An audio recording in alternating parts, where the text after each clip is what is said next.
ഒരിക്കലുമല്ല. വാസ്തവത്തിൽ കസ്തൂരിരംഗൻ റിപ്പോർട്ടോ മാധവ് ഗാഡ്ഗിൽ വിഷയത്തില് എടുത്ത സമീപനം കൊണ്ടാണ് ഈ ഉരുൾപൊട്ടൽ ഉണ്ടായത് എന്ന് പറയുന്നത് പ്രശ്നങ്ങളെ വല്ലാതെ നിസ്സാരവൽക്കരിക്കുന്ന ഒരു സമീപനമാണ് എന്നാണ് ഞങ്ങൾ വിചാരിക്കുക.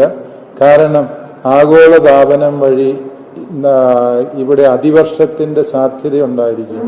പശ്ചിമഘട്ടത്തില് അത് ഉരുൾപൊട്ടിയ സ്ഥലങ്ങൾ സന്ദർശിച്ചിട്ടുള്ളവർക്കറിയാം, അതിൽ ബഹുഭൂരിപക്ഷവും നിബിഡ വനങ്ങളിൽ തന്നെയാണ് ഉരുൾപൊട്ടിയിരിക്കുന്നത്.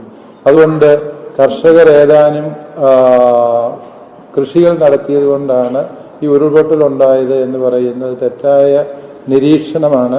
തന്നെയുമല്ല, ഈ കർഷകർ 70 വർഷമായിട്ട് അവിടെ കൃഷി ചെയ്തുകൊണ്ടിരിക്കുന്നവരാണ്. അതേസമയം ഇവിടെ മൈനിങ് മാഫിയകളുണ്ട്. അതുപോലെ തന്നെ ഇവിടെ മറ്റ് റിസോർട്ട് മാഫിയകളുണ്ട്.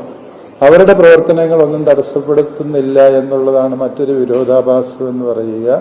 അതേസമയം കർഷകൻ എല്ലാ പ്രതിസന്ധിയുടെയും ഇരയാണ് എന്ന് അല്ലെങ്കിൽ ഉത്തരവാദിയായി ചിത്രീകരിക്കപ്പെടുന്നത് നീതിപൂർവമായൊരു സമീപനമായി ഞങ്ങൾ കരുതുന്നു.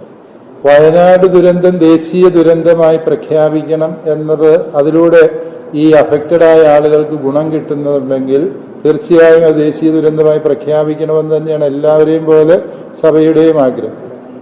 വിലങ്ങാടും വയനാട്ടിലും സംഭവിച്ചിരിക്കുന്നത് സമാനതകളില്ലാത്ത ദുരന്തമാണ്.